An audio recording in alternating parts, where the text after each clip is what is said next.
Hi, Bec Ann here, and I was getting ready to make some covers for these legal pads so I could give them as gifts. And I thought you might want to see how to do it because it is a great craft fair project, and I'm always making them for people, especially teachers, going back to school, getting out of school, all of the things. So I am going to use this Hey Chick. It's a retired Stampin' Up set. I think this set will make some fun covers for my friends. And I am going to use this mint macaron, and I'm going to play around with this DCWV My Sunshine set. I've used this before and I feel like it's great for summer, but I was looking through it and there's a piece of paper in here that I want to use. Now this You Are My Sunshine, I think that'll be fun with the chicks. So I'm going to give it a go, and I want you to come along with me and learn how to do it. So I got these legal pads at the Dollar Tree. You get 3 of them for $1.25, and they're 5 inches by 8. So they come together, and you have to be careful about separating them so you don't pull the covers off the back, right? But I've made one of these before, and I did it in a challenge I had for myself on my channel. I'll link that video in if you're interested. But you get your legal pad, and since it's 5 by 8, you need to cut your paper, your cardstock, at 8. It's 8.5 by 10.5, and then I scored it at 5 1/8 and 5 3/8. So that's all you have to do to make the cover for this. And then you just make sure that I like to take it and then hold it right where it's going to be turning around it and start folding it over to get it where I want it. You kind of have to make sure that you get both of them creased too.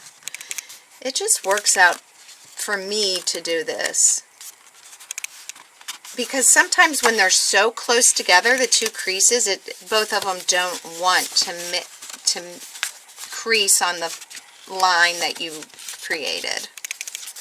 If that makes any sense. There.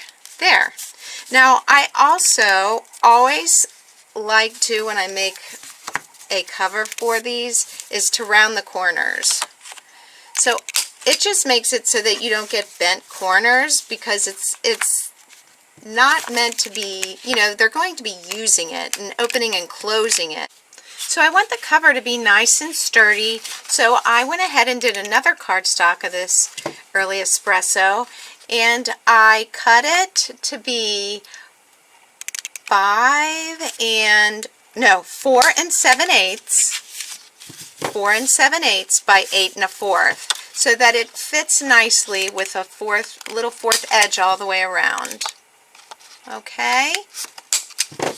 And so then you're going to glue that on, but I'm going to wait till I've decided how I want my paper to be. So this is the paper I'm using, and I'm thinking I'm going to have it cover most of the panel, but I might want to have it more in the center. So I just need to figure out, do I want a different kind of designer paper down here and have that in the middle? I think that is what I'm going to do. So for this, I will be cutting it to, let's see, this was 4 7/8. So I'm probably going to cut this down, I'd say, to maybe 4 1/2. We'll go. So I really like how this is looking so far, but there's all this space up here, and I do love the texture that it's showing, the way that the paper is, and how it has some of this, grunge look to it. But I think we need some more clouds. So I have this cloud stencil that I got from Recollections. I think it would be fun just to see what that's going to be like. Now, if it doesn't turn out good, well, all I can tell you is it's a gift, and I am sure that I will be the biggest critic, and they will love it. So let's see how it goes. Sometimes we keep ourselves from doing things because it's like, oh, I only get one shot. Well, if we don't try, we'll never know. I think I'm going to like it. I do, you guys. I think we're going to like it. And the way that this is, it's different shapes of clouds. I also have a stencil where I can do single clouds, but this is kind of nice. And this color I'm using, if I didn't mention, it's called Pool Party. It's a Stampin' Up color. I thought it went well with this color. And the mint macaron paper, I don't think that's something you can get from Stampin' Up anymore. So really it's about use what you have and what you like. Maybe a little more right over in here. I do like that. It just gives it a little extra something. So I used these Impression Obsession grass dies. It's from Anna White. They are 826-Z. It's borders. I used that with some garden green cardstock and cut them out. And then I used a little of the ink to just give this a little more definition so that you can see it against the other grass. See that? So I feel satisfied that I can glue all this part down now. And then I get to decorate some cute little chicks and show you the end result. That'll be fun. I want to give this to my sister. Get that to the top. To my sister as part of her birthday present. And it's just, you know, it gives you a little bit of extra special gift to have that handmade gift for someone. I just think it means a lot. And they know you were thinking of them. So I want to show you how to get your legal pad in here nicely. I use tear and tape, and for a project like this, you don't need to use a whole lot of it. It's not like you have to have it all the way down or anything. This is about just keeping it firm inside that little cover. So I just put some at the top and the bottom. And I will put some on the sides, but not anything like having to have it all in the middle or anything like that. I will put glue on the whole thing.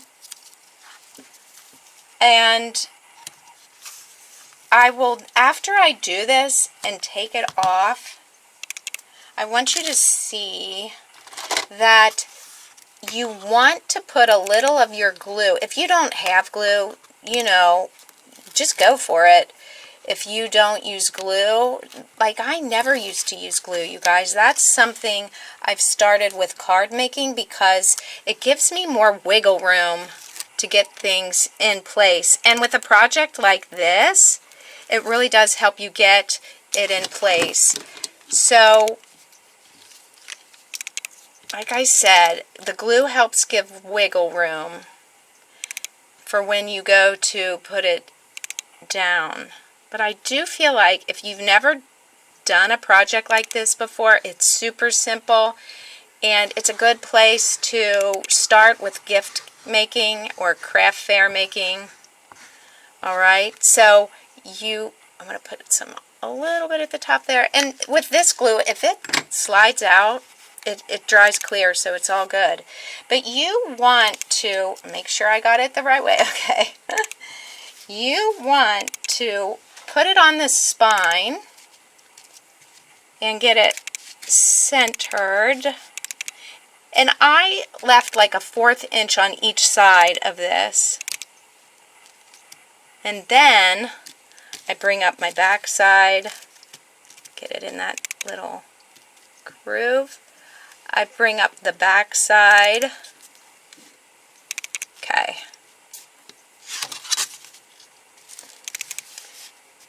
And then I close the front. Easy, right? If I can do it on camera, you can do it.